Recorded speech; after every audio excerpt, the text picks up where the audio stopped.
yeah, our topic is redo, revalue, renew. And here in this topic, we have researched on the textile waste which goes unnoticed, which is the toiles and prototype stage of design process. So I'm just going to go about it. I've already introduced myself and my co-author.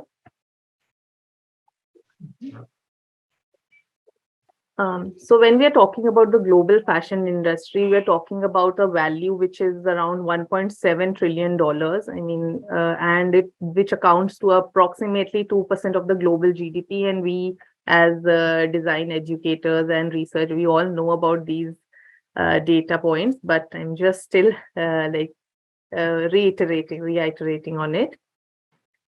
So the global workforce, which combines of around 3.4 billion people, approximately 430 million workers are all working in fashion, clothing, and textile, which accounts for around 12.6% of global working population, which contributes to the making of fashion and accessories. So majority of these workforce are, majority of this production is happening in Asia. And most of the people are located in Asia, who are working in fashion and accessories. So the amount of production which is happening, you all can imagine the amount of waste that is being created in, by fashion industry. So what is waste? I think waste as a term is going to have individual definition for individual people. Different people are going to have different definitions for waste. And when we are talking about fast fashion and digital culture, there's more and more waste which is created. And most of these things, most of the garments which land up in landfills after, being worn maybe once or twice. So when we are talking about it, basically, what is the value proposition of this waste? Nothing is waste unless and until we let it go. And as far I and my colleague is concerned, we think, waste, or most of designers, waste is when we let the imagination fail. That is when we consider anything waste. If I talk about our ancestors or maybe our parents' generation, for them, nothing was waste, no garment was waste.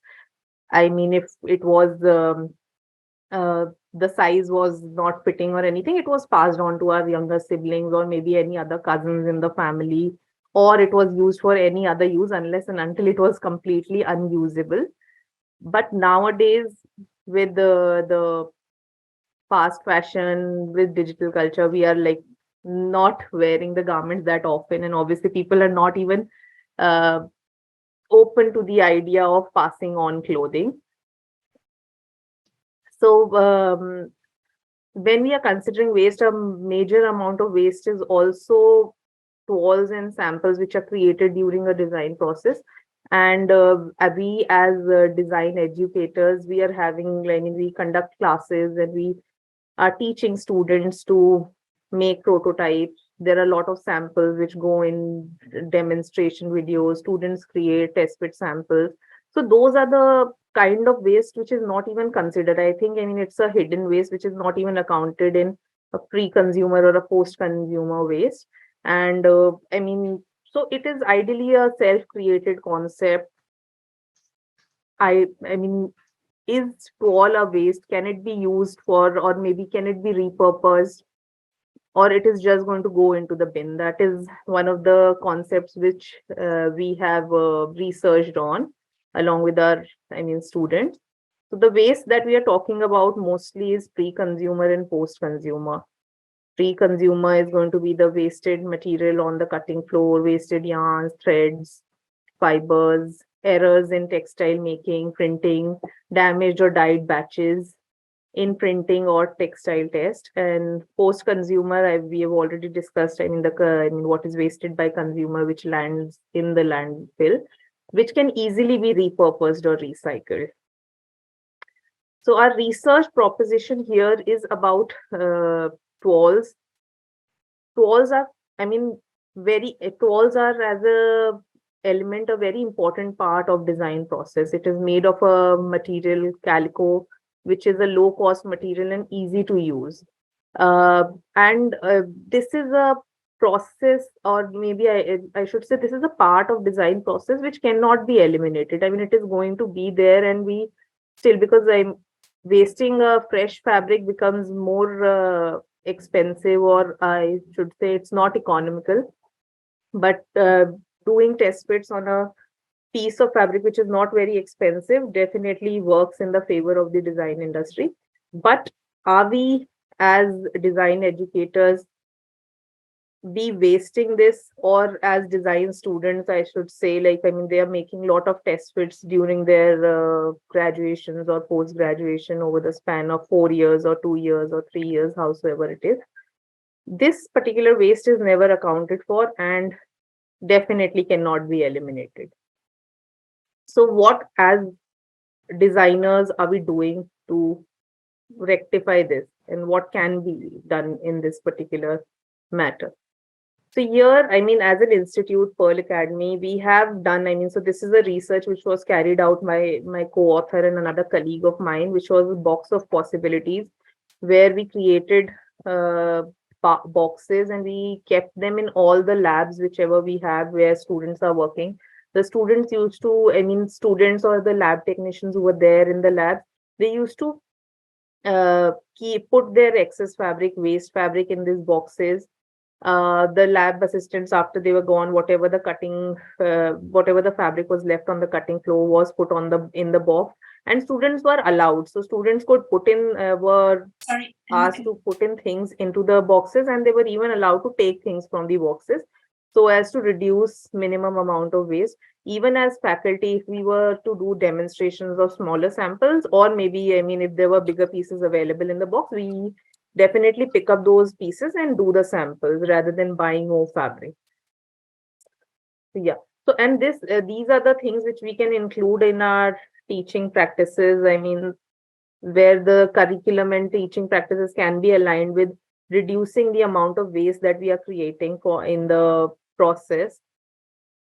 So, as a curriculum, I mean, when we are talking about the curriculum of Pearl Academy, I mean, it's a 4-year course where, I mean, which is across 8 semesters that are happening. And since the research was conducted and practiced, I would say, in the college, so I'm just taking the example here.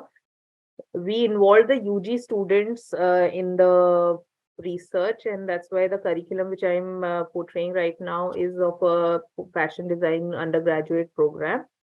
And here I've highlighted the sections, or I mean the names of the modules are given, where students are actually realizing a fabric, realizing a garment. And it's not only one garment which they are realizing, but they're making multiple samples and multiple garments uh, over the span of time.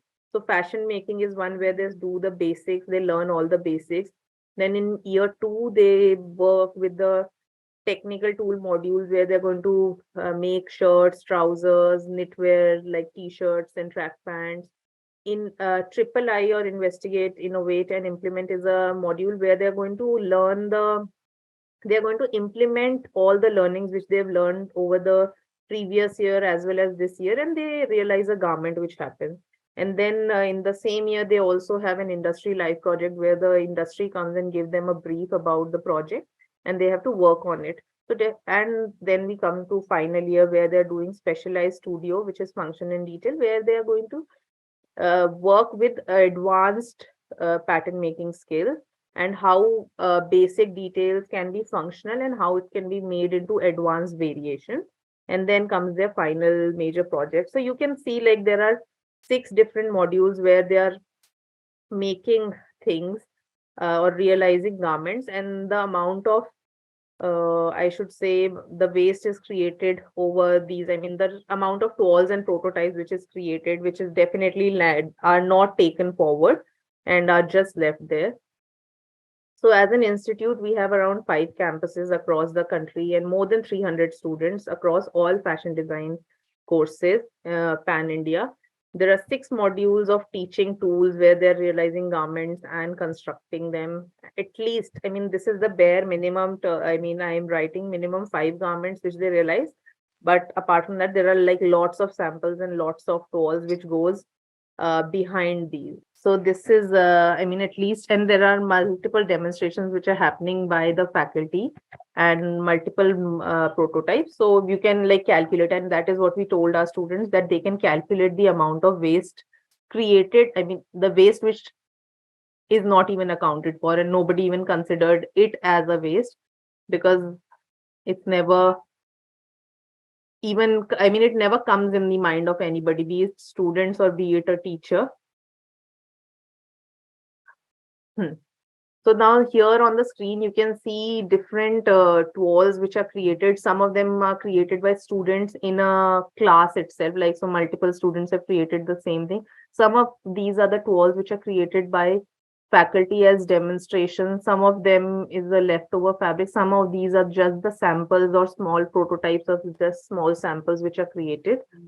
So this is a very limited, and I would say like a not even a semester worth of waste. I mean, this is maybe like a week worth of toiles which are created, and how when this is not accounted for, it all goes in the bin. Right. So now, I mean, the process that we have done to identify, uh, I mean, or I should put it like a research methodology that we have followed, and like we have done discussions with our students. So there were three processes that we implemented. First was a focus group discussion with students.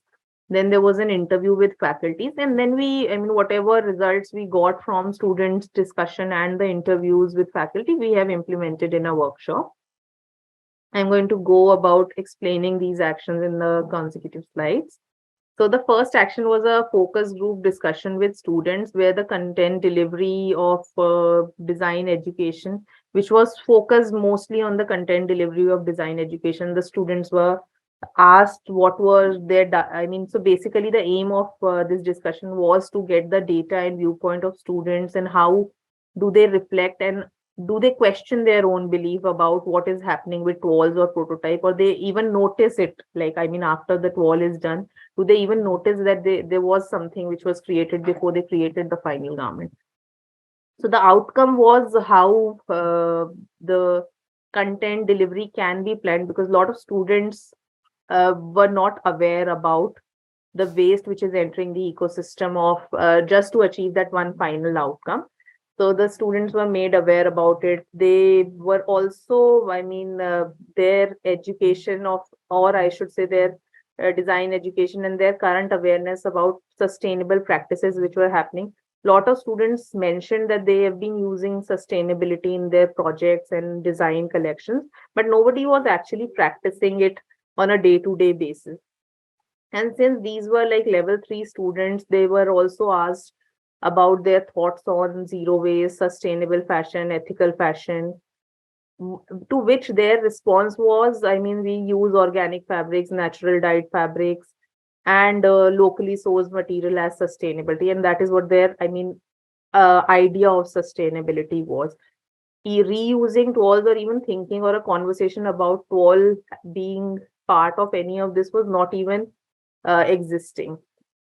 The discussion also happened on fast fashion, how design can solve problem, or should it solve problems, and there were discussions about fair trade, fair wages, landfills, overproduction. All these problems were addressed by the students. The second action which was taken was interview with faculty members. So this was a semi-standardized interview format which was conducted with my fellow faculty members. They also talked about how as educators we can work on an interdisciplinary communication, interdisciplinary curriculum, where the different modules which are like right now isolated can be worked upon and integrated as one module, and which can result in avoiding repetition and waste of resources. And sometimes some of these faculties even mentioned that how old projects can be the starting point of new projects, and how as educators we can practice the approach of following this with students. I mean, unless and until we as faculty don't follow it, students are not going to follow. So in, and also, I mean, so I mean, obviously when we are talking about teaching and all, then how uh, I mean, when we ask students to redo and keep working on it, So instead of multiple attempts, how like whatever has been gone wrong can be corrected with using critical thinking methods. The third action, which was incorporated after these discussions with students and faculty, was workshops, which were created with, I think, basically deconstruction workshops, where students were asked to start seeing tools and test fit as a valuable resources and not as discarded pieces. How they can actually use pattern cutting and garment realization, and how to widen their scope of possibilities and bring up, I mean, come out with original and creative designs and with unexpected, completely unexpected outcomes, which are usually they don't get with sketching. In the next few slides, I'm going to show you students' work. So on the left side, you can see that there are individual pieces. I mean, there's a sleeve, there's a placket, and there's a variation of a shirt front. How those three elements were deconstructed or maybe dismantled with little repurposing happening here and there, and they were used as a complete new shirt dress, which was completely experimental and original. Yeah, so here the students were asked to rip off an old toile, and whatever shapes came out, they were asked to realign them, but not in the original format. They were supposed to drape it on a dress form and come up with something completely unexpected and original. Initially, they were confused, but when they started draping it on the dress form, they started like, I mean, gradually the new shape was developed where the style lines were not as it was as traditionally we make style lines, and they were defying the rules of traditional pattern making. Some seams, like basic seams like side seams and shoulder seams, were eliminated. Instead, cowls and drapes came into existence. The circular skirt was used as cascades. And I'm definitely, I mean, these were some completely unexpected outcomes which came out. Then there was some left, I mean, old denims which they had used in their previous modules, made some old denims in their textile module. They washed it with silicone washes and all these things. They even created a salwar in one of their modules, which is a traditional Indian bottom wear, and they were asked to deconstruct these garments and create something new. So students came up with corsets from denims, and they opened up the inseams and reconstructed the crotch of a salwar to come up with the new top, which had gathered details. Then there were so there were elements of shirts which were made in one of the modules where they created pockets separately, collars, cuff and placket and all these things separately, which they later on, I mean, they were asked to assemble all of them to come up with the completely newer shirts and with definitely nicer details because of color blocking and all those things. Then in one of their modules in year 2, they have made shirts which they were asked to use in their final year module where they were studying darts. So they were asked to like use the excess from the shirt which they created and experiment it with various kinds of darts they can form or style lines they can come up with. So the opportunities we saw while doing this project or while doing this research was that the students came up with the original ideas which was not influenced by the vast pool of visual information which is available online. I mean, nowadays, whenever students want to look for inspiration, they'll just use Pinterest or any other website which has visual diary of images, and then they start designing. So when they were doing this kind of project, they came up with all the original ideas. And definitely the post workshop discussion was much more valuable. Students were reflecting on what they considered waste over the span of so many years. They changed perspective towards walls and other things which they considered waste.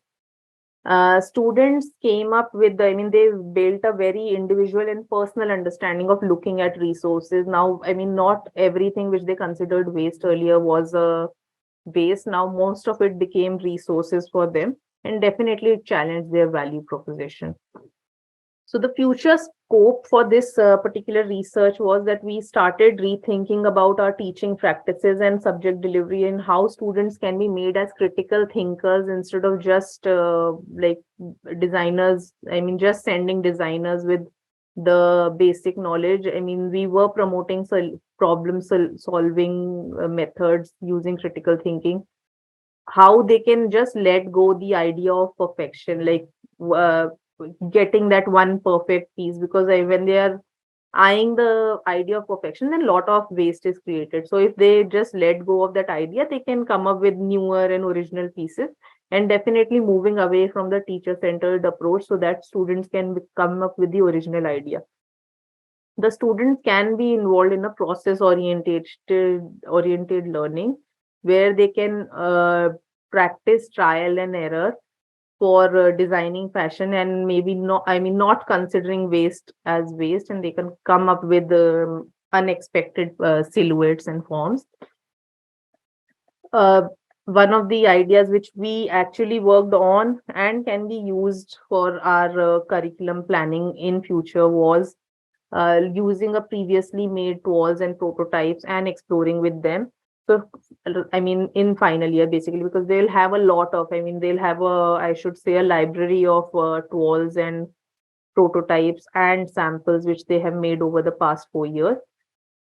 Currently, we are doing, I mean, we are planning to do, I mean, this was a research which was only conducted in one campus. We are going to circulate it to other campuses of our college. And definitely, I mean, this is one of the practice which can be followed by all the design colleges around the world. I would like to conclude now. I mean, so, I mean, what we came out with the research was that students were aware, and students became aware about the hidden waste which our profession creates and the impact it has on the environment, how we can manage waste and how it can be mitigated or has a delayed impact. And this is not going to happen with maybe one odd project which they are doing here and there. They can actually start working on smaller shift every day, and how sustainability can be incorporated as a practice in the design process, and their attitude towards their lifestyle, how textile and material waste can be kept into account, and tools and prototypes and samples does not go to just waste and in the bin. And I hope, I mean, we have worked with one set of students, and I hope the other students are going to realize this and not let these treasures go to waste anymore. That's about it, and thank you.